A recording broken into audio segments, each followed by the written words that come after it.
السلام علیکم ورحمۃ اللہ وبرکاتہ۔ لا حول ولا قوۃ الا باللہ العلی العظیم، حسبنا اللہ و نعم الوکیل۔ آج دوستو غدیر خم کی حدیث کے بارے میں ڈسکس کریں گے، جسے آپ صلی اللہ علیہ وسلم نے جس میں فرمایا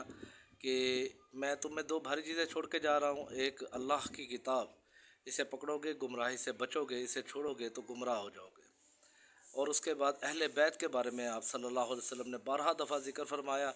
کہ میں تمہیں اہل بیت کے معاملے میں اللہ کا خوف دلاتا ہوں۔ اب جو بات ڈسکس کرنے والی ہے، جو ہمارے اہل تشیع بھائی ہیں، وہ اس حدیث کو لے کر یہ ثابت کرتے ہیں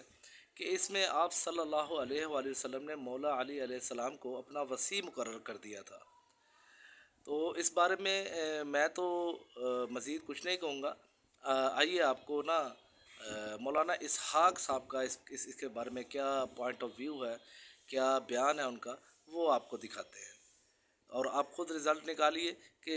اس حدیث کا کیا مطلب ہے، اس حدیث پاک کا کیا مطلب نکلتا ہے۔ جزاک اللہ خیرہ۔ بدہون کے دلائل سے ہمیں ہٹ کرنی کرنی مننی چاہیے۔ بسم اللہ الرحمن الرحیم۔ جی اعوذ باللہ السمیع العلیم من الشیطان الرجیم، بسم اللہ الرحمن الرحیم۔ اچھا سر، آج 23 مارچ 2012 ہے اور جمعے کا دن ہے، تو کچھ امپورٹنٹ کوسچنز آپ سے کرنا چاہ رہے ہیں۔ اس میں سب سے پہلی چیز یہ کہ صحیح مسلم میں حدیث ہے غدیر خم کی، کہ آپ صلی اللہ علیہ وسلم نے حجۃ الوداع سے واپسی پر خم نامی گاؤں میں خطبہ دیا، جس میں آپ صلی اللہ علیہ وسلم نے پہلے تو قرآن پاک کے بارے میں ترغیب دلائی، اس کے بعد پھر آپ صلی اللہ علیہ وسلم نے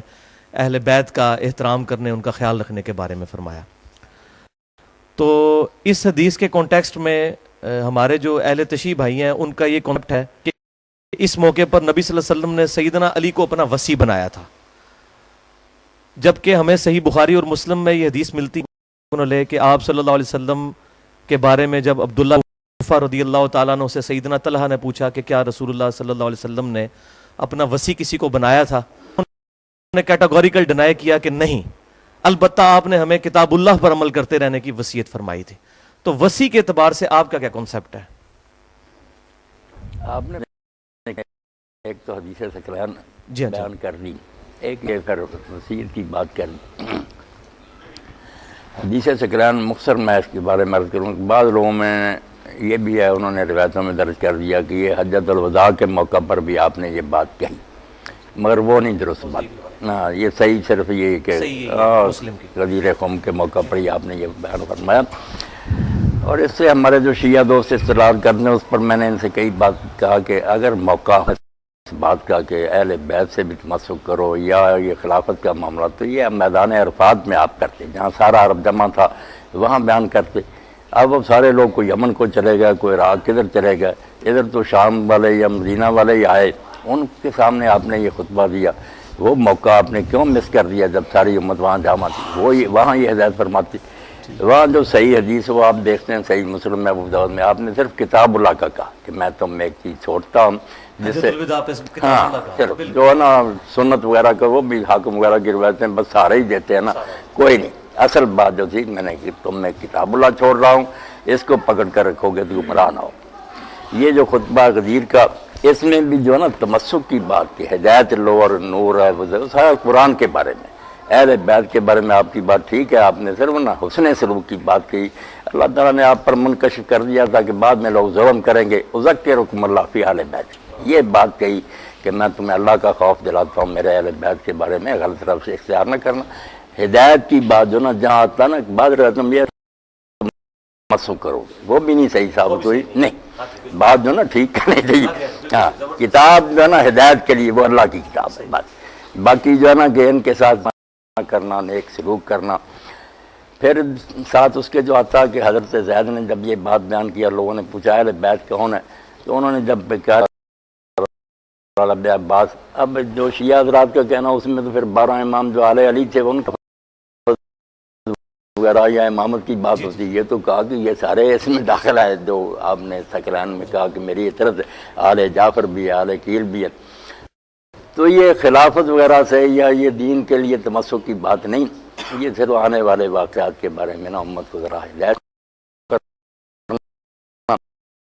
وہ جیسے علامہ مناوی لکھتے ہیں کہ امت نے اس کے بالکل برعکس کیا، جو آپ نے تاکید کی نا اس کے الٹ کیا کہ کچھ شہید کر دیے گئے، کچھ قیدی بنا لیے گئے، کسی کو در بدر پھرایا گیا۔ ظلم تو محمد علی بھائی بہت کیا نا، آپ کی اس وصیت پر عمل نہ کیا تو ذکرکم اللہ بعد، ظلم جو کر سکتے تھے نا وہ کیا، اور وہ ظلم ہی آج تک نا امت کو پھر ایک نہیں ہونے دیتا، کیونکہ جن لوگوں کے دل زخمی ہیں کہ یا رسول اللہ کی اولاد کے ساتھ ان کلمہ گو نے کیا، بات ان کی بھی ٹھیک ہے، یہ دوسرے مسلمان ان کا لحاظ نہیں کرتے کہ ان کی کوئی ذاتی دشمنی نہیں کسی سے، وہ بیچارے غمزدہ ہیں کہ حضور کے بعد یار ایسا کیوں سلوک کیا گیا، کوئی زہر سے مار دیا گیا، کسی کا سر قلم کر کے علاقوں میں گوایا گیا۔ اب یہ بات تو دل سوز ہی ہے، ہم ہزار پردہ ڈالیں دل تو جلتا ہے کہ کلمہ گو کا یہ کام نہیں تھا۔ اور میں یہاں صرف ماہر القادری کا ایک شعر جناب نقل کر دوں گا، ان کے ہاتھوں سے لٹی باغ رسالت کی بہار، جو نمازوں میں صدا پڑھتے رہے صلی اللہ۔ کافر مارتے نا جتنا دکھ نہ ہوتا، کلمہ پڑھ رہے اور پھر ایک آدمی جنت کے جوانوں کا سردار ہے اور تمہارے سامنے حدیث بیان کر رہا اور کہتا تمہارے اندر ابو سعید خدری جابر موجود، پوچھ لو حضور نے یہ میرے بارے میں فرمایا نہیں، کس بنا پر مجھے قتل کر دیا، مگر کوئی کسی نے نا رائے برابر اثر نہیں لیا۔ اس لیے وہ اہل بیت کے بارے میں تو صرف اتنا تھا کہ ان سے حسن سلوک کرنا، کتاب اللہ صرف ہدایت کے لیے۔ ٹھیک ہے۔ ہاں اچھا شیخ صاحب